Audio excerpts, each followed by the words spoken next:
we just bought some hemp milk. Hemp milk? Yeah. What's hemp milk? Milk made with hemp seeds, I guess. So it's just... Does it look like milk? Yeah. Is it white? It's a bit more watery, but yeah, it's white. Can you put it in a cup of tea? If you want to.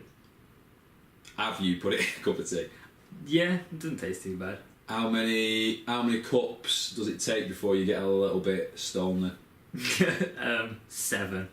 7 brews? Yeah, strong ones. Are they strong ones? Are they more like Kelly Rowland or Beyonce? It's like Barack Obama. Oh, okay. Yeah. So a good quality brew. Yeah. Works well with green tea as well. What the fuck are we talking about? This happens every fucking time he's late. This is the problem, and he needs to start remembering we're on the schedule, we can both be here, but for some reason... Oh, hang on. You're not explaining why you're late? What are you doing? Jay. Get off your phone. What are you doing on your phone? I've got to catch them all.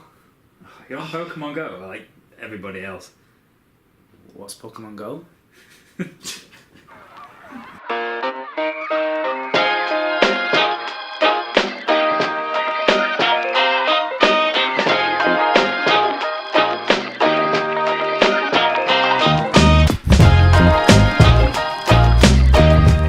Hi everyone, welcome to the Triple Threat Podcast. This is Adam. Over there's Tim. That's Jay. It is me, it is. So, let's get this out of the way. Twitter, number 3, Threat Club. Facebook, Triple Threat Club. Instagram, Triple Threat Club Podcast. Yeah. Those are the plugs done. Subscribe, We're everywhere. Like, follow, all the stuff. Just click those buttons. Just click them. And SoundCloud and iTunes. Yes.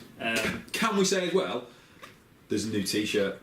Oh, yes, we've got t-shirts. Merch. There is merch. And it is on merch. MERCHT. Go on there. Go on it. Just type in Triple Threat Club. T-shirt comes up. Yeah, new. I did it the first time. Did exactly that. Just typed in Triple Threat Club. Come straight up. Yeah, available now. Limited time. Limited edition. Limited time. Limited. It is. How much? You know. If I went to purchase. And you love your merchandise, anyway. I do love. It's £20. That's reasonable. Pretty reasonable, good quality, you know. Does that include postage? I don't know about the postage. I'm not too sure about that. So, episode 3, it's time for homework. Have you done your homework, boys? Always. I'm a good boy. At some point, one of us needs to just not do it, and then we'll come up with like a forfeit detention scenario. I want no part of your 2 forfeits to go. We'll have to do a Triple Threat Club kiss my ass detention. Like a Vince. That sounds horrendous in every way. Well, I'm definitely. I'm always doing my homework. Yeah, if they told me this at school that there was a kiss my ass stipulation at the end of it for not doing your homework, probably would have done my homework even more. To be honest with you. Even more. He can't even claim to have never done it like a school kid. What? No, I was good. Just got on with it, didn't I? The thing is, though, in WWE, there used to be a culture where you had to kiss the boss's ass. This is true. That's an actual thing. That's the reference, yeah. Can we agree now that none of us are the boss then, and then that's never really going to happen? Is this... We're all equal. Equal democracy. I'm the legit boss, but none of us is the boss. You bastard. Yeah, I went there. So, who's going first? We need a little... Yeah. Well, I don't know. You went first last time. I went first last time. So it's one of us two, innit? Go on, you just get yours out. I'll just get mine out of the way. Tim's not confident with this. Okay, so who did you have, Tim? Yeah. So go homework, just in case. At the end of each podcast, we pick some names from the Go Homework Bowl of Doom. It's got all the WWE people's names in there. There it is. And it's our job to come up with either a feud or an angle or something with the names that we pick out. And Tim, who did you get last week then? I got Samoa Joe and Chris Jericho. Big names. Pretty good. I'm expecting massive things from this one, to be honest with you, because I'd quite like to see that happen in real life. This is the thing. I'd quite like to see the match. I'd probably like to see some of the feud, because I don't know how entertaining Samoa Joe is really on the mic and all that. He's decent enough. But Jericho's all over it all the time. Fantastic character. I don't really know how much I could add to it, so it's more like setting up the scenario that I'm just thinking of. Mm-hmm. So, Samoa Joe is on Chris Jericho's podcast, Talk Is Jericho. I'm just going to plug it just in case he wants to plug us back at some point. It would be it's manners, really, Chris. Yeah. We'd give you a little bit of a plug on ours. So. Yeah. Yeah, share the love. So yeah, Samoa Joe's on Talk Is Jericho, and Jericho does this thing from time to time where he makes this little bit of a sound that suggests that he doesn't really give a shit what the person's saying. It's a little bit like, like he's like, I'm interesting, but it comes across so sarcastic. I spent most of my days doing that very same again. Well, Samoa Joe picks up on it this time, and he's telling a story, and he's like, dude, are you being sarcastic? Because I can tell you're not really interested in what I'm saying right now. And Jericho is like, no, dude, I'm really interested in what you're saying. I didn't mean to offend you or anything. So then they carry on the conversation a little bit, and it eventually moves on. Samoa Joe is like, he's still irritated, you can tell he is. Because he's hesitant every time Jericho asks him a question. He doesn't want to get into it. So it eventually gets to the point where Samoa Joe is like, that this isn't working. I've got to leave, and cuts off. And Jericho then does the rest of the podcast, like the last half an hour by himself, and he's like apologising, like sorry that was awkward and stuff, but there was enough of that interview there for it to be interesting. Then NXT comes around and Jericho shows up at NXT, just in the crowd. He's maybe with some other WWE guys. He's just in the audience, no attention being given to him at all. But then Samoa Joe starts looking at him during his match, and all the fans pick up on it because some of the fans have heard the interview and it's a bit tense. And everyone's thinking this is going to be a match, and then they're doing this intentionally, but it gets brushed aside because they're trying to not have that contact. Long story short, it's going to turn into something. So Jericho starts talking trash about Samoa Joe on highlight reel on Raw. Yes, Jericho's on Raw. Yeah. Yes. Yeah. And of course Samoa Joe's on NXT, so he's like, can't do anything about it. So then, first time you see Samoa Joe on the main roster after he's had all of his whatever stuff he's doing on NXT, getting paid too much money probably, he goes to Mick Foley and says, Mick, you don't have to give me a permanent contract on the main roster if you don't want to, but I need a match with Chris Jericho. You've got to make this happen. So they make it happen. Samoa Joe steps up onto Raw for a little bit. No one quite knows where the future's going with that. Gets to, should we say SummerSlam, because it's the next big one coming up. And Jericho and Samoa Joe face off in the ring, right? The Raw before SummerSlam. And Samoa Joe comes up with the stipulation. It's Raw versus NXT. Winner gets to pick which show they are on permanently. So we could have Jericho ending up on NXT. That's a good twist. Straight one-on-one match at SummerSlam, and I'm not going to decide the winner. Oh, okay. Cliffhanger. Lost. It would be quite nice. Jericho and NXT for a little while at least would be quite good, I think. Yeah, Yeah. definitely. Quite like the sound of that. And just helping people Jericho out, would just back scenes as definitely well. be up for that as well. Actually, it'd be cool to see the way that Jericho's always coming back and losing the big matches just over and over and over Putting again. people over. It'd be cool to see Jericho just go and squash everyone on NXT. Yeah. Have some great matches with them, but beat everyone and win the title and just beat That'd them. be cool. Like the arrogant could have a Jericho good- turned up to 11. You can have a good match with someone and still beat them. Definitely. You can, but That's you what Jericho can- does. Yeah, exactly. You can still make them like $1 million, Yeah. but still beat them clean in the ring. Yeah. That's good. You should have been so. There you go. What are you worried about? You're doing okay. You're such a teacher. Who's going again? You going? Yeah, I'll go. So I got Big Match John and I got Shinsuke Nakamura. Which is already match coming up. We were talking about this earlier, weren't we? Yeah, they've got a Hawaii special. I'm not quite sure on the know date. that. It's a network special, kind of like the Beast in the East one. Yeah. But yeah, there's some interesting matches. One is John Cena and Nakamura, but that's not going to happen in this reality.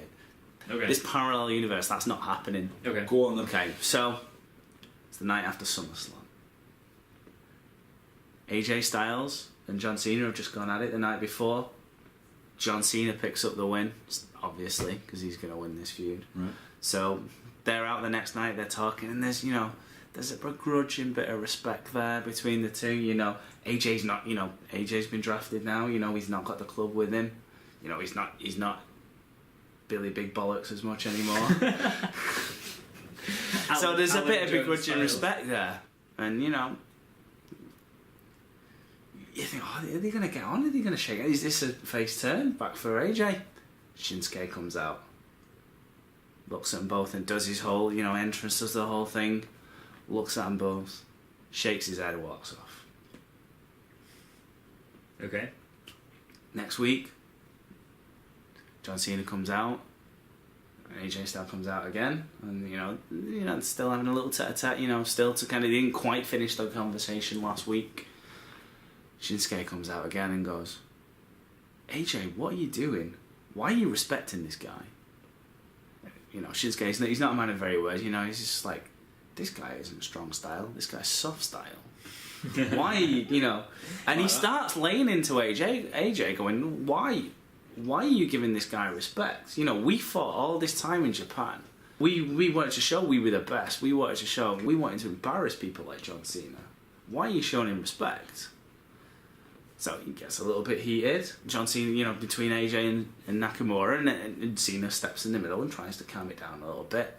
AJ blindsides Nakamura. And he kind of, and Cena and AJ still stare down. AJ just walks off. Week after, Shinsuke comes out, confronts John Cena, says, I want to fight you.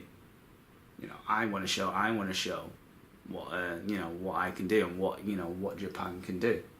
AJ Styles is not a representation of Japan. He's I am. Says I want you at the next pay-per-view, which I'm assuming is Unforgiven, something like that. Oh no, is it Night of Champions? After SummerSlam. It's Night of Champions. No idea. It's too far in the future that I don't even know what's happening next week. But AJ doesn't want that. He's like, I want a piece of you. I'm gonna beat you both. So they set the table for a triple threat match. Night of Champions, Nakamura, AJ, John Cena. Hashtag Triple Threat Club. Throwing up the 3 right now. Nice. Throwing up the 3. So triple threat match. 3 of them in there. It's gonna be a good match. It's gonna be a good match, obviously. Yeah, that's all we book in. John Cena picks up the win on AJ Styles. Nakamura's not happy about this the next night. Not happy at all. So he blindsides AJ Styles. Says, get out of my ring. Again, I'm gonna show. I want John Cena 1-on-1. I feel I'm very serious with this. I've taken a very serious tone this week. It's completely different to last week. It is. I took a decision straight off to make a serious view. Adam's looking slightly worried. I'm just wondering, like, no one's going to pull a knife or anything. Not if at some point it is going to involve something absolutely ridiculous, or I'm waiting for the punchline of this. But no, if you can't, I'm liking the series. It sounds like a good feud. It sounds like a good feud that could happen. Yeah, completely believable. So I like the slow. So AJ, AJ's out of the picture at this point, really. So Nakamura is getting in John Cena's face, and he starts putting. See, I did a bit of research. So Nakamura, part of his strong style is a lot of submission holds, a lot of triangle holds, arm bars, leg holds. He does what's the Brock Lesnar one? The Kimura lock. Yeah, he did that quite a lot as well. So he starts attacking John Cena and doing them on him. He's like, I'm gonna make you tap out. I'm gonna break your arm. I'm gonna break your leg. You are gonna tap out. So 1-on-1 match, whatever the pay-per-view is after that. Shinsuke's just going submission. He's putting on a clinic. He's just going submission move, trying to make John Cena tap out. He wants him to tap out. He wants to show that he is the king of strong style. John Cena puts the SDF on. Shinsuke laughs it off. Absolutely laughs it off. Powers out of it, straight out of the way. Locks an armbar on Cena. Cena doesn't tap out because he doesn't give up. But he passes out. Shinsuke gets the win. Passes out from an armbar? Yeah. Because that's a fucking bad armbar. Jesus. But he laughs the STF off. He absolutely powers out of it. He doesn't sell it for a second. Part of the build up is as well. He's like, look at your submission move. That's awful. What an awful move that is. Which it is. Yeah. It's absolutely awful. Everyone says it is. Absolutely awful. So John Cena's just like, oh, can't use the SDF anymore. I'm gonna have to find another submission move to beat him with. I feel like there's a Jonathan joke come in here. No. This is what I was thinking. No, this is all serious. This is all serious. It's such a shame. So, John Cena starts, he starts wrestling. He starts purposely picking matches with people who got submission moves, and you see him, he's talking to people backstage. He's trying to get submission moves out and stuff like that. And then he's wrestling people. He's trying different ones for the rematch at the next pay-per-view, which is now submission match. So again, same kind of match. Shinsuke's putting on an absolute clinic. Keeps on going for the armbar. John Cena counters it eventually. Uses the leg crusher. The calf crusher, not the leg crusher. The calf crusher. The calf crusher, okay. The calf crusher. Just to piss off AJ. Alan Jones. I'm just going to keep saying that. Alan Jones. Is that his real name? Alan Jones. Fuck off. Alan Jones Styles is not as cool. AJ. Wow. Well, no one calls himself AJ. So yeah, so John Cena uses Alan Jones's submission move. Yeah, to beat him with. So next night again, AJ comes out going, oh, I'm gonna have to do an AJ impression now, aren't I? No? I was kind of hoping you'd do a Shinsuke impression this week. No, that's dangerous. Jeez, to a lot of trouble. I'd like to get to a fourth one. Just see the eyes, it won't come up on the audio. That's awful. Go on, so what happens? This is the longest fucking story I've ever heard. I like to book epic feuds. I like to book epic ones. Well, that's all we've got time for this week. This has been the Triple Threat Club to podcast. be continued. So AJ comes out. What are you doing using my move? I'm not happy about this at all. There's a lot of I'm not happy about this in my feuds. So AJ's not happy with the fact that John Cena's used that. He's like, Nakamura, what you let him beat you with my move? What are you doing? And and AJ and Shinsuke, start getting nose to nose. They're not happy. Need some synonyms. You think, oh, they're going to come to blows. No, they don't. They turn around. They wallop John Cena. They're too sweet each other. Bullet Club. Okay. They've decided to form a tag team now, and they're taking down John Cena. Hashtag beat up John Cena. Hashtag beat up John Cena. So the Bullet Club are on SmackDown. Simultaneously on Raw, Finn Balor has just formed a Bullet Club with Gallows and Anderson. So there's Bullet Club Raw, and that's the start of Bullet Club SmackDown. There you go. And I feel like, then John Cena has to find a teammate. It goes on again another month. I feel like I'm going on a little bit long, but yeah. From this, we've got the Bullet Club on SmackDown as well as Raw. Yeah, a nice little faction going on both shows there, which they have kind of. And they've bonded over mutual hate for John Cena, which is everyone's favourite way to bond. That keeps on giving, I suppose. And then knowing WWE, John Cena would join the Bullet Club and ruin it. Quite possibly, yeah. Probably. Quite possibly. Mm. Nice. So, yeah. So, last chance. Epic! Nakamura impression? No? No.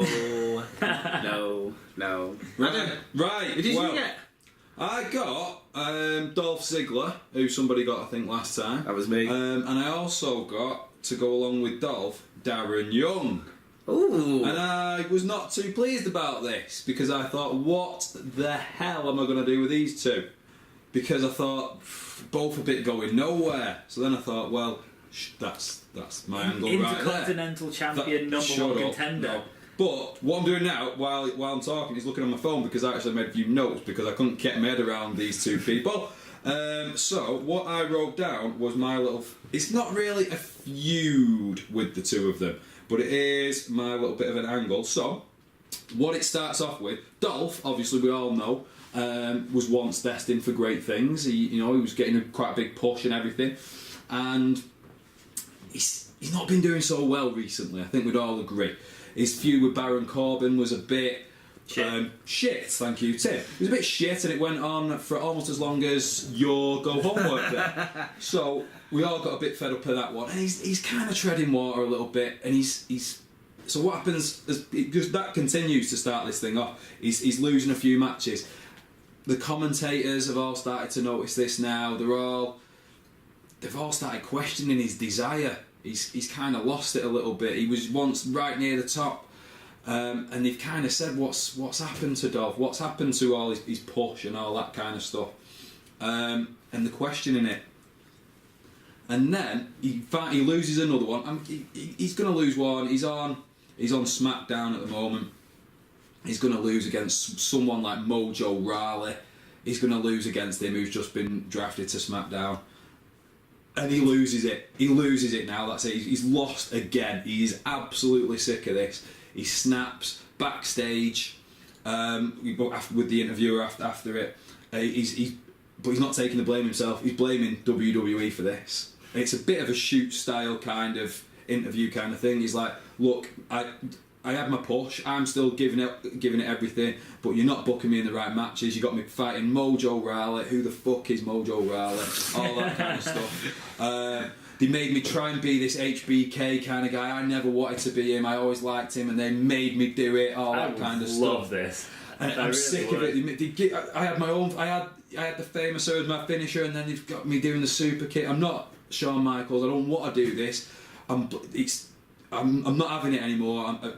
This last time you'll see Dolph Ziggler for a while, sort of thing.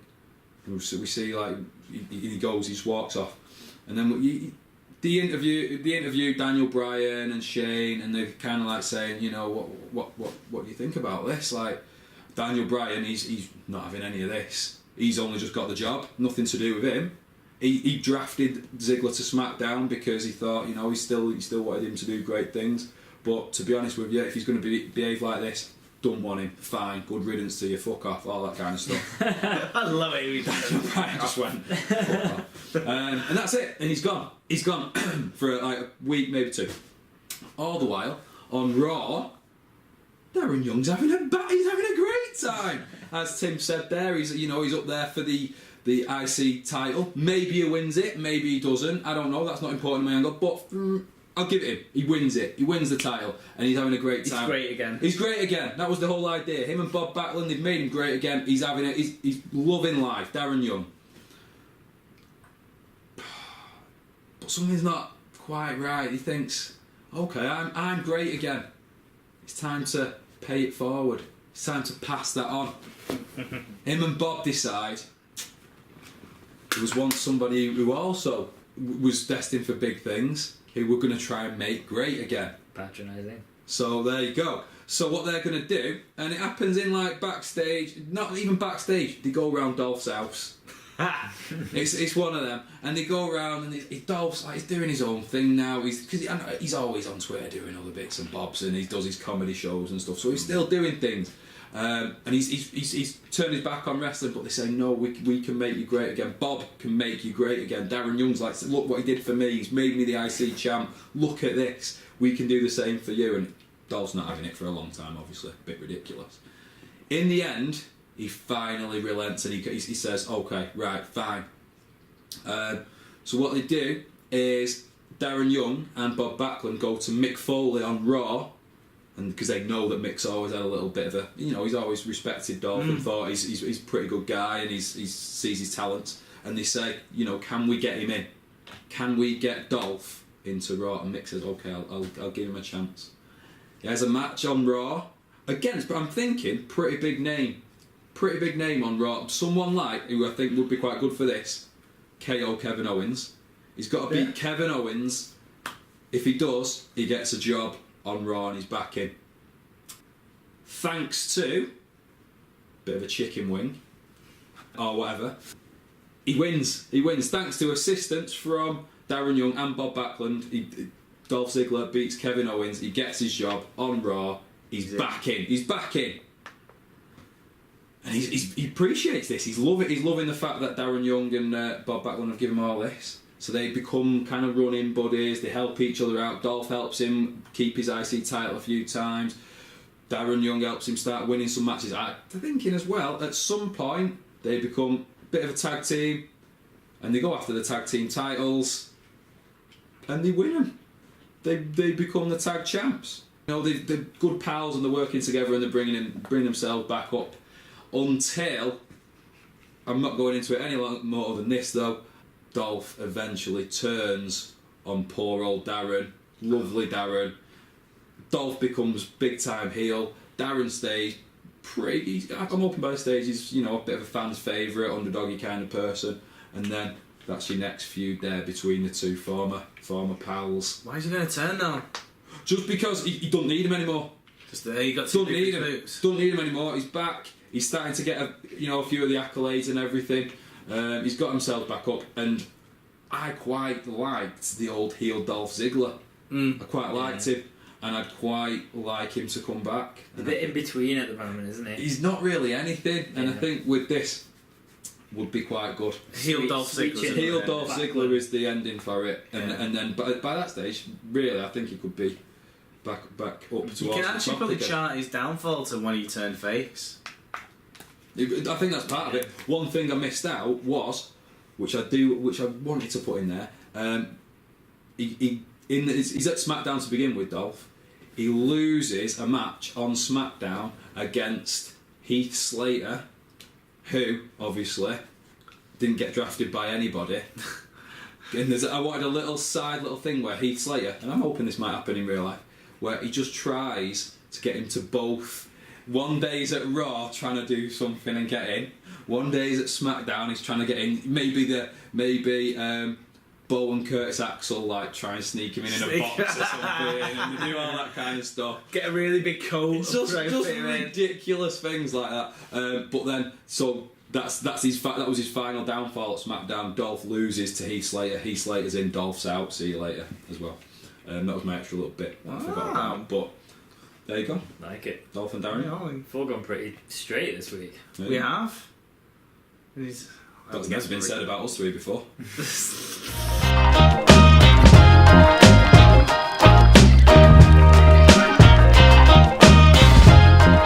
You want to talk about something else that's a little less fun to begin with, don't you? Yeah, I want to get it out of the way because everything else can... Can we get it out of the way but not talk about it for very long at all? Yes, yeah.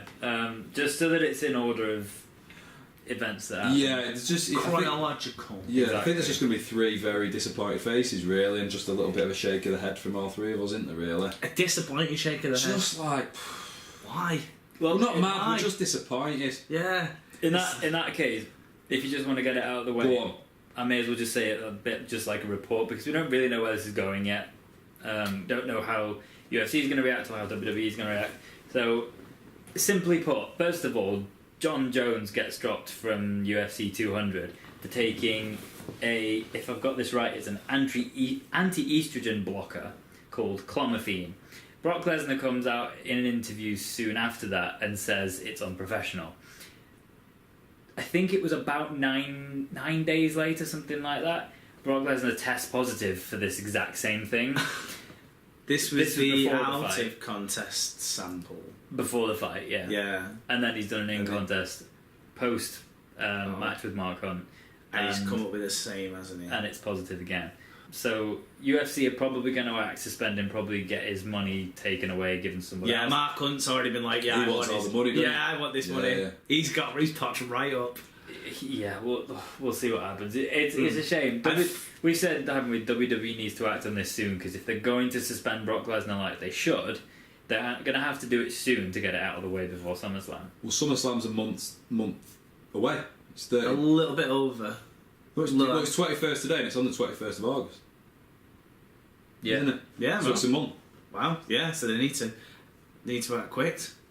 I think Are they going to just bury it? I think they'll bury it. I think it's I've heard heard through the it's grapevine. bad They- if they do that, though. Well, they literally have to do nothing. They're under no legal obligation to do anything. It's more about appearance. They set the precedent straight away, though. They've done. If they did if they did Roman Reigns for that straight away, The world champion gets the then championship there's taken not. from him. If they don't do the same thing, then they can't I look feel themselves in the mirror. It's bad. Yeah, but they'll find some wiggle room. I feel like they haven't done There it. might have been wiggle room if they'd failed one. Yeah, I feel like they probably were just hoping it would be that. We'll see anyway. Yeah, we'll see. We'll We're all see. disappointed. Again, disappointed faces all around.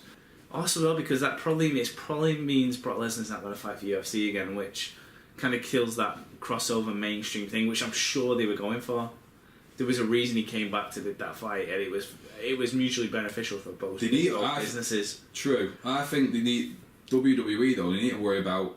He can't even legitimately fight in WWE now. The crossover's gone. You can't do that. I'd be more worried about we can't fight him. We can't put him in SummerSlam. We can't put him on WWE programs at the minute at all. Yeah. They'll find. I feel like they'll find some wiggle room. They invested far too much money and they invested the streak in him.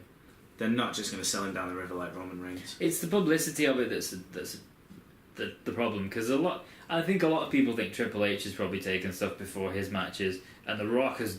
Look at the state of The Rock. The Rock's on steroids. There's not really any. Whoa! Have you seen he's him? always doing 5 a.m. workouts. He's telling me about them every day. Yes, That's what I wake up to on Instagram. Anyway. Listen, I know Eric Bischoff said controversy creates cash, but. That's it for Brock Lesnar. We don't want to talk about it. Yeah, we won't talk too much about it. You let us all down, bro, but you let yourself down, Brock. That's him told. So Yeah. someone who could probably use you as a condom to fuck a rhino, you just told him. Worst thing I've ever heard in my life.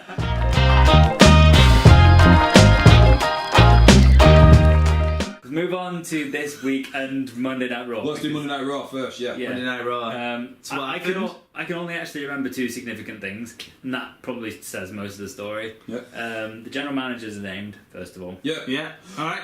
General managers then? What did we think? Well, the Bryan one was leaked. We all knew that was happening. Good decision, though, I think. I think Daniel Bryan, but even before all of this draft stuff came out, I would have thought, let's keep Daniel Bryan in. Because I was controversial again. I was never really a fan of Daniel Bryan's wrestling style, just personal preference. But I like Daniel Bryan. Neither was his neck.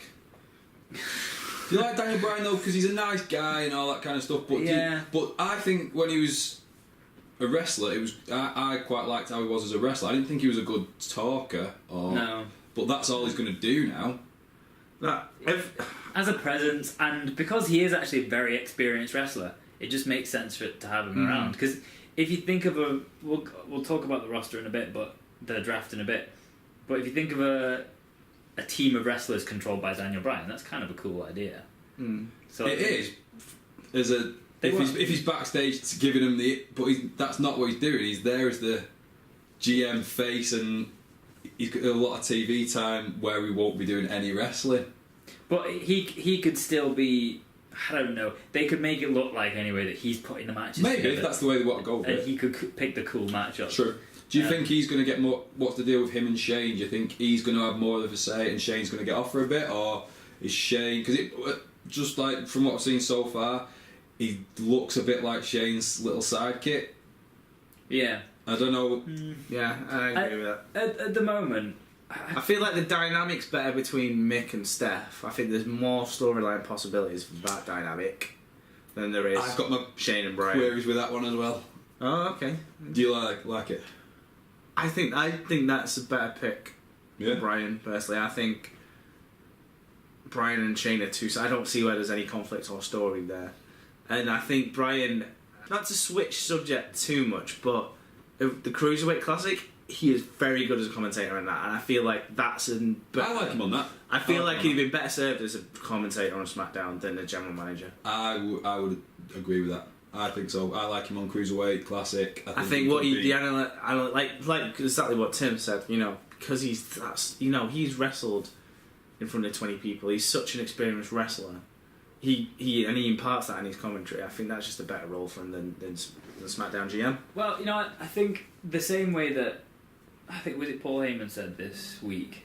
I just saw a quote somewhere that someone asked him quite bluntly in quite a negative way about the draft, and he just shrugged it off and said, just think of the possibilities.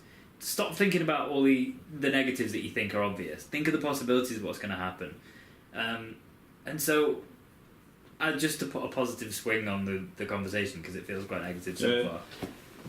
What if, first of all, you have this Mick Foley slowly turning evil and becoming Stephanie McMahon's best friend, and then they really do some dirty things to try and take on SmackDown?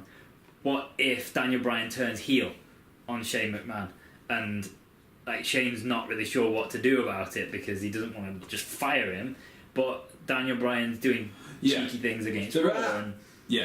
There are always possibilities with it, and that's why we keep tuning in every week. And I think, those are really good ideas. I just don't think the fans will accept. He is super over as a face player. I don't think you could ever turn it back. No, maybe not. But I don't like the S chant and all that. But it's money, so for that reason, it makes sense. I didn't like. Why would Stephanie pick Mick Foley as a GM? Former commissioner experience. She hated him.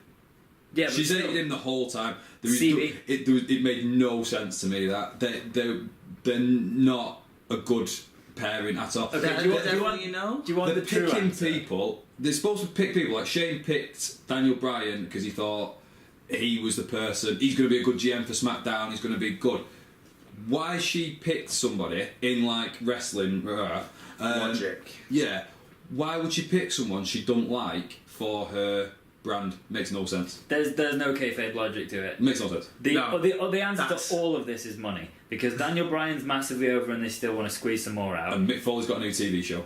Holy Foley. That's why he got it. There you go. But as a wrestling thing, and I liked your idea then about like what if Foley does turn a little bit and they do. I'd really like to see that, because at the minute I don't want to see Mick on TV. I don't want to see him. Have you seen the promos from Raw though? I think he's not bad on that. He wasn't bad. Every single one from Daniel Bryan and Mick Foley I thought were really solid. They were good. I was surprised actually. I thought they were really good. But I really just don't really want to see Mick Foley anymore. I think you've just hit the nail on the head. I really, we were a bit negative about this brand split and how it's gone down, and the reason why, because it makes no logical kayfabe kind of sense. Story-wise, a lot of it, and the picks, which we'll go on to, don't make any sense. Mm-hmm. And as wrestling fans, we try and kind of cling to that sometimes. And there was a lot of it's just illogical from a storyline-wise, it just wouldn't make sense. If if we were doing, we've done our go homework and we've spent maybe not as much time as we could have done, whatever, with it, but we all kind of came up with a logical kind of thing that would work for the people we got, and we spent a little bit of time chatting about it. And we're just three guys chatting shit about wrestling. They are a billion dollar company. Why have they not? 30-some odd writers. I've no idea how many people work for them. Why haven't they sat down, sorted this out, and they could have done like what we've done for our little feuds there. They might have done a little bit, but at the moment it looks like they've just threw a load of people in a bowl and then they're going to pick them out at various times and see what they can do. Is it a bowl of doom? Might be a bowl of doom. They should be sorting this out for like the next 5 years. They should have picked this as and then booked the next 6 months with it too. It could have easily done it as well. They've got enough people who work in the business doing it all, and we're saying on day one, don't really make sense that. I'm just a bit. Be positive. I've got some positive things to say about the draft, but there's one more thing to say about Raw just before we get too deep into SmackDown. The last thing, which this is kind of a two-parter as well because it had a second part on SmackDown, which I think is really telling. The championship match. Which, have you both seen it? Yeah, it was really good. Really good match. Really, really good match. Really insane. I like the end. The correct conclusion. I have contention with the end. Go on. And the Raw one? Yes. It was very confusing.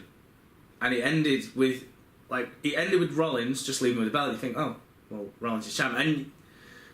But then they explained it properly on the network afterwards, and I didn't know about this. I didn't like that. I didn't know about this until I watched SmackDown. Oh, I did. I knew about it, but I still was like a bit like, why? Because they never said, "Oh, go on the network," and you know. Right. Okay. Yeah, I'd be a bit annoyed. So I started watching SmackDown thinking Seth Rollins was champ, and then you idiot. They've had you again there.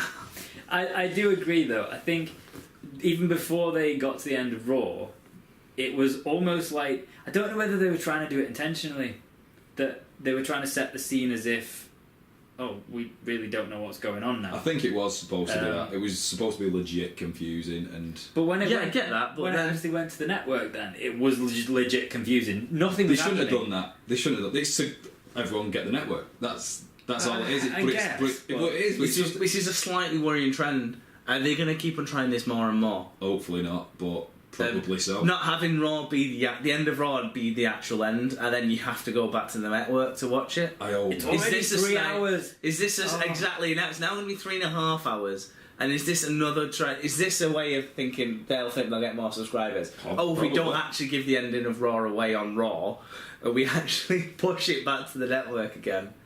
It could happen. It didn't sit well with me at all. Well, I was fine with the actual end. I just wasn't fine with the network stuff afterwards. Right. So based on that, then I think it's a natural step. I know that it's jumping in time a little bit, but it's a natural step to just sit for that feud to look at what happened on SmackDown.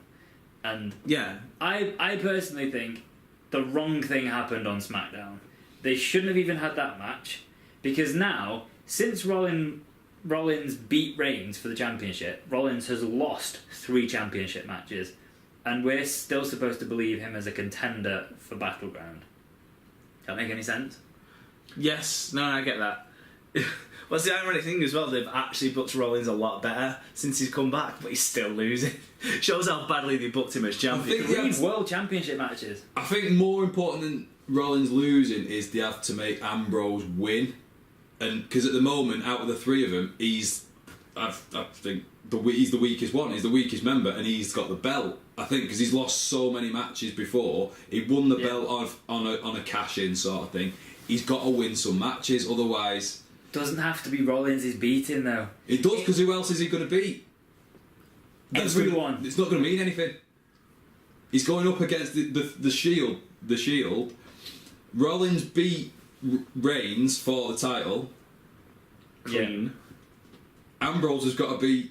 It's the triple threat. It's that everyone's got to beat each other. The go around. That's what it is, and that's the only person he could beat. He could beat somebody else. He could beat Kevin Owens. He could beat somebody, but at the end of the day, he's fighting those 2 main event guys in the main event. You've got to show that he can beat one of them. But that's the point I'm making. That it's now 3 championship matches that Rollins has been in and not won. So, But the SmackDown match. But he won the Raw one. But no, Kind of. No, but that's what I'm saying. No, a draw, which it actually was, is not a win, and Ambrose keeps the championship. That's the right result. Yeah. And then he loses clean on SmackDown. He should have just lost clean on Raw, and then done something else on SmackDown. But they had to have another championship match to plug the night. But SmackDown, that's what. Because the draft wasn't enough. Yeah, they just needed That's why they did everybody it. watching that show, so that's why they did it. But they've messed with it a little bit too much now. And I don't see how now because it's clear they're trying to split the belts. It's clear why they're doing this. But I don't see how they do it now. With the confusion from the end of Raw, I thought, okay, that's a clear indicator of how they're going to split the belt. Steph's just going to go, well, he's my champion and I don't care. And, Shane and Brian could go, well, he never lost, so he's our champion. The problem is then Ambrose beats Rollins clean on SmackDown, and you go, well, where's the confusion now? Dean's just beating 1, 2, 3. I don't understand what they were trying to achieve that. now. They could have done that. The main event on Battleground is a triple threat match. If it was 1-on-1, you could have had confusion in that match. Both of them go off with a belt or something like that, and they do something with it. But there's going to be 3 people there, and there's going to be 1 person there who doesn't get a belt. There was one person who's been a little bit naughty. This is really good. 1 person who's 2 best friends. This whole thing has just been to fuck with Reigns. That'd be great if they a both bad just boy. pinned him. Straight. The match lasts 3 minutes. They both hit him with a finisher, both pin. Double pin. Oh, what we're going to do? You're a champ. No, you're a champ. And they both just high-five each other like that. See you, Roman. They both have a belt on their shoulder and just smile at him and laugh. Okay, I'll be the weed champion. But we'll get onto Battleground in a bit. will. So the other thing that happened on SmackDown was the actual draft. Now, Go on. it's been on Wikipedia. Because I wanted to see what the actual it written down black and white what the draft was. This was I wanted to watch the draft live. I thought this was an event. I thought, right, this doesn't happen every day. I'll watch the draft, and I never watch SmackDown. Very rarely watch Raw. But it's the draft. We need to watch the draft. You both shit all over this idea, and you were right to do so. I didn't quite shit all over it. No, you I did at the beginning. Yeah. You two stayed up. I went to bed. I ended up staying later. Yeah, you lasted longer than me. I was up later than you eventually. I woke up to 103 messages in our group chat because I went to bed at 10 o'clock. Well, there was the pre-show, which was at 11. Which I watched all of. Which I watched Pre-showed it? Pre-showed it, because, Renee was there. And Booker T. Lita was there. And the Saviour of Misbehaviour. So I like a bit of the pre-show, really, because I was a bit unsure about what to make of the whole draft. I wasn't sure how it was all going to work and things. I thought Renee and Booker T would shine a bit of the light on it for me. And it was quite a nice little watch, catching up with a few people, their thoughts, who's going to get picked and all that kind of stuff. I don't mind a pre-show because at this stage I was still like, this is an event, this is going to be good. They did a good job of it. I thought they did a pretty good job. I think with some of the things, as well as the bracketology thing, all the stuff they've been doing with the spaceship that Corey Graves has been in, they've been pushing it like it's legit, like proper reality era. I feel like it's American Sports Centre-y kind of stuff. Well, they've got that kind of working agreement now, haven't they? And I feel like that's rubbed off a little bit. I think that's exactly why they did that, because they wanted to portray it more of a sports analytic thing. And I liked all that. I liked all the pre-show draft kind of thing. I was all pumped up for when it started. Just the draft lets you down. And then the draft was tame. It was really tame, and I preferred the idea of picks more than the tombola and the raffle, and you just get who you get sort of thing, because who's buying that anyway. But and I thought I wanted more. I just wanted more from it. The first thing that annoyed me, and I think I said to you about it, why aren't they coming out when they get picked? Yeah. Yes, that annoyed me. I know it's only a little thing, but I thought it was going to be like, and they did all the first pick, and Raw got to pick first, just cause it seemed, because they've got 3 hours. That hour show, so they get to pick first. At least do rock paper scissors or something. Flip a coin, and then let SmackDown win, because SmackDown's the new thing. SmackDown's the small one. Let them have the first pick. Oh, so they pick. So Raw pick first, and they pick Seth Rollins. Why? Yeah, exactly. Why is he coming out and celebrating with Steph? They were celebrating the night before. No, they were celebrating the night before when he won the title. He didn't come out. It was just. It was just like came his video package, former champ, whatever. Blah, exactly. Blah, blah. Surely, that's the drama in some of their reactions. Surely, and and they missed out, it. They missed the. It was just put a video onto the next pick. It was just a bit like. Yeah. I didn't like that, so already I was a bit like, oh, okay. It was fast paced, which I actually didn't like the fast pace. Because I was just watching the coverage on the network, because I wasn't watching SmackDown itself. That was the other thing they did. They put on a draft show on the network. Yeah. Alongside like a reaction Raw show, on Sky, whatever you're watching it on. Yeah. They had Renee, Booker T, Lita, Corey Graves there for 4 hours.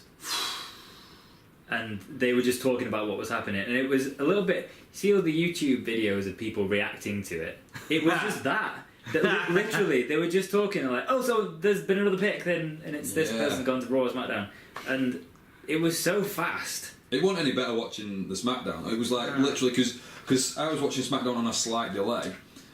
I was getting like the messages coming through, like, oh, they've got this. I was like, yeah, they have. It was a bit like that, but and I quite liked the first 5 picks. I thought they were all quite good.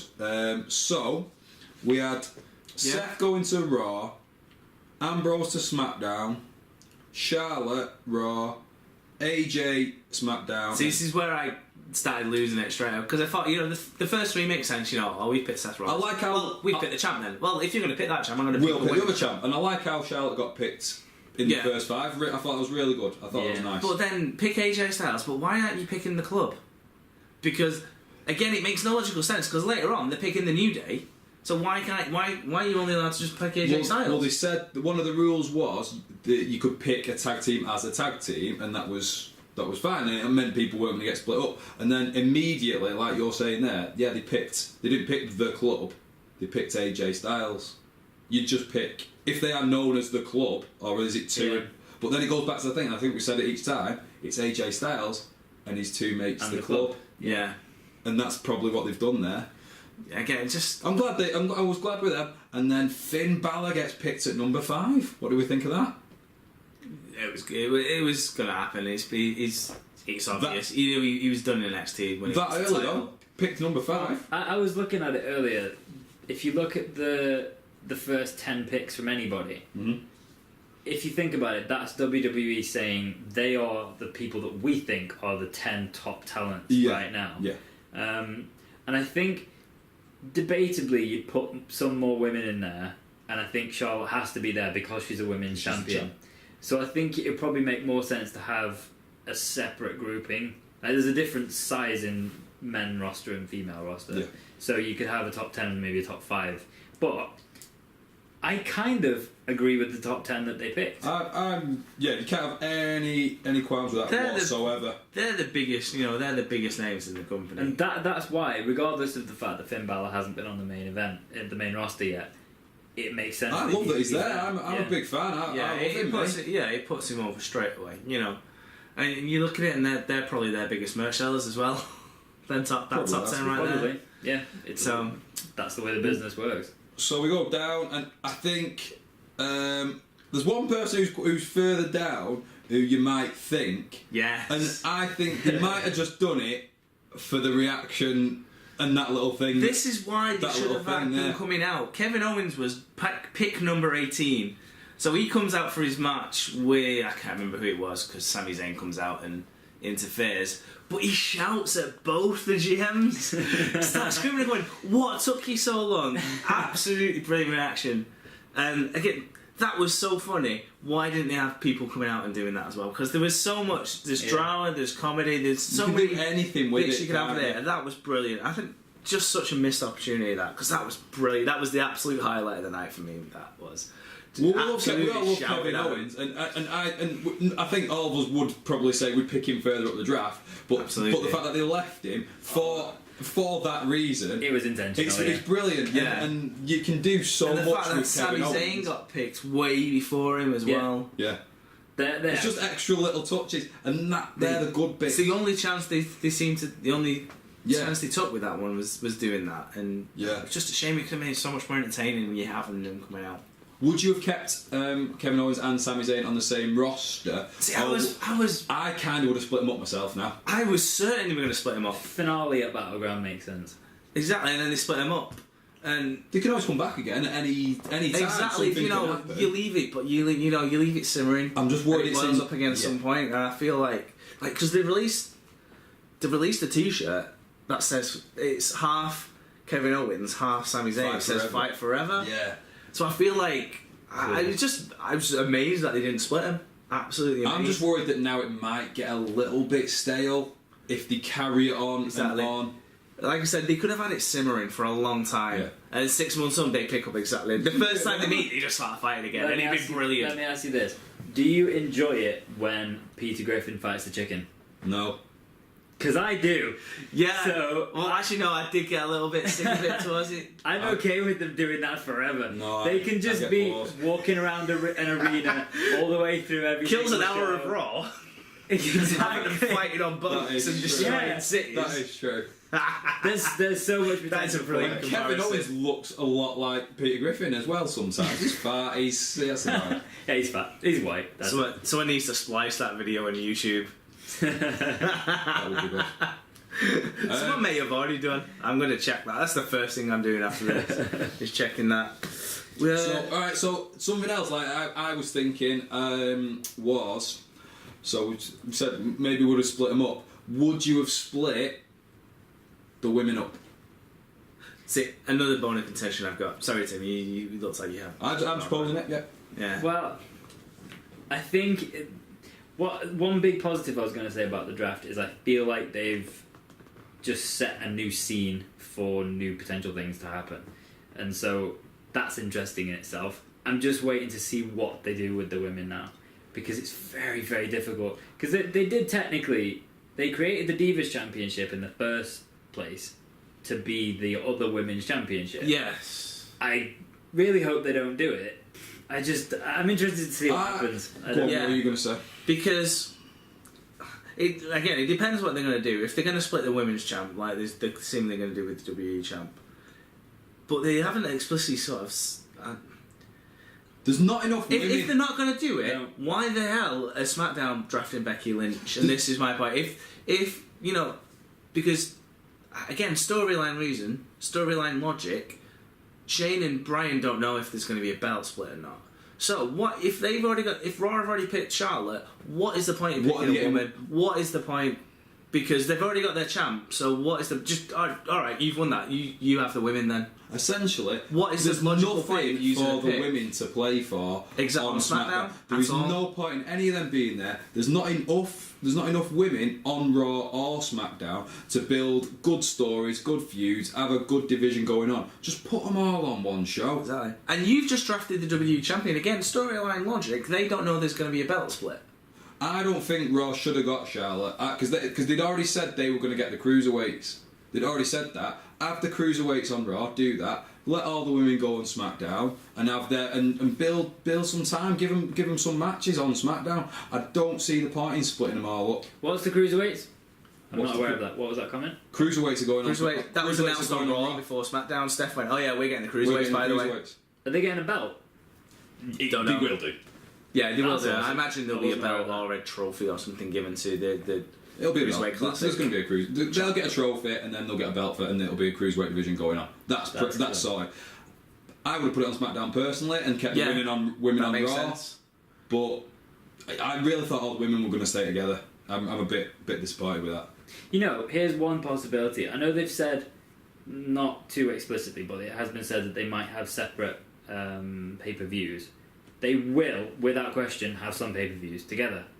Yeah, the Big Four. The Big Four, The Big Four. I think it has been mentioned. That's when the women can get the women's championship.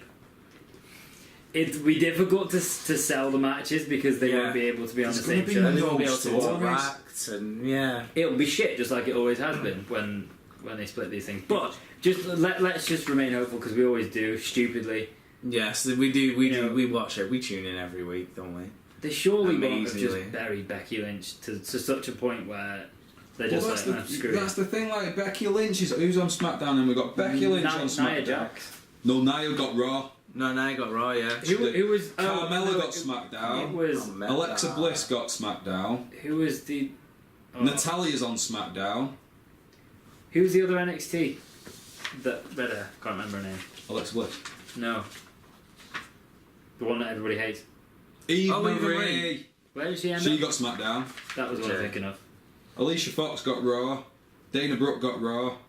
So it's a pretty even split. It's an even split, but I feel like they've split it in a way where you're not going to get enough either way. Naomi's on SmackDown, Summer Rae's on Raw. But if I know, just ignore the championship for a minute. If you've got that many women, and you want to have this revolution where you actually have more competition going, it does make sense to have two divisions. Whether there's a best one in the division or not. I still feel like there's enough women. You got like how many have you got on each? You got what 6 Yeah, women Slim on Pickens. each. It's a Right, bit- but okay, so now if you think of that as 12 women, and you get, at best, you get 2 spots on Raw, as it was, you get a 1-on-1 for the championship, and what was it, Natalia and Becky? Becky, That's yeah. 4, that's 8 women with nothing to do.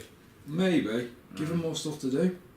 They've got an entire brand to go and create something new on SmackDown. Yeah, I feel like they should Potential. have. I feel like they should have gone exclusive. I like the but positive twist. Positive Tim twist. is Mr. Positive. Well done. Yes, you are. Okay, so let's carry on going through the draft. Let's see. So yeah, Nia Jax. No Bailey. Wait for it. Wait for it. I think. Am I allowed to say this? Tim's wagging his finger. If you want to, What? but I just... I've got my theory for Bailey. Okay, well, I We'll think come on to everyone's that got then, the shall same we? thing, Yeah, I would have personally. thought so. yeah. but we'll come on to that in a second. We're going through Big Show to Raw. There are a couple of talking points if you Go for it. Okay, If go you on. wanna talk about Slater you mentioned earlier, which Yeah. is just interesting. I think they're just going to have a bit of fun with him. It'll just be comedy. But like you said, with the club getting split up, the Wyatts had been as well. Yes. Yeah, Bray's So- on SmackDown. Bray was picked as individually, yeah, the same way that AJ was picked out of the club. yeah. Again, and then, weird. Again, no logic. But I know it's a fine line. Are we splitting hairs with a faction and a tag team? Do you know what I mean? Like, I don't know. I'm just yeah, because they don't actually fight as a tag team, I suppose. Whereas New Day are the W. Well, then a tag team is two. It's again just no logic. No logic to They're that. making the rules up as they go, aren't they? They are, aren't they? Bray on SmackDown, I quite like the sound of. I feel like he might get more of a go there. I don't know. Maybe that's naive again, but I'm hoping he's gonna. But then why? I don't know if I'd put Braun on his own. No, he's clearly not ready. He's a henchman of. He's clearly nowhere near ready to be on his own. I don't know what he's going to do by himself. fall on his arse, hopefully. Well- they're gonna bring someone like Carly into it to do whatever he did for a bit. Vince will love Braun Strowman just doing his thing for a bit. He was pitching in to take on Taker this year. He was being silly. Yeah, so let him go and have his moment by himself, fall on his face, everyone will see, and Bray can actually just take the real Wyatts and be with him on SmackDown. When's Luke Harper coming back? He wasn't drafted, was he? No, he's out for a while. He's still out? got He's picked up not- with a pretty bad injury. Didn't he break his leg? Something stupid like It was that. an ACL or something, wasn't it? It was like Bad knee injury. it was a bad one. Who else have we got? Who else got drafted? We got lots of CM Punk chants. Did you see any of that? Oh no! Okay. Just during the draft, the fans wanted Was it? CM Punk. Oh no, they must have edited that then. That outlet. Idiots. Nonsense. It's possibly interesting that Enzo and Cass went one way, Carmella went the other. I quite like that for now. Yeah. Well, Because it's giving her a go, innit? It's If giving she's her a gonna come go. up, they left her on NXT. I always felt like they should have brought her up with them two. Really, I think that was a bad decision. I think she added something.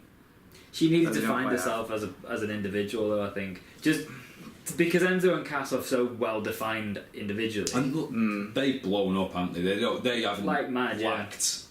I think Carmella. she'd have got No, left behind. I think it's quite good. It gives her a chance to go on SmackDown and do her own thing a little bit and build a bit of a fan base up for her, and then at some point they'll join up and it'll be awesome and we'll all love it. So maybe the only thing was like when you saw Carmella on her own NXT, she just looked like an Enzo impression because she still did the whole shtick. You know, my name is Carmella, blah blah blah. her name is Carmella.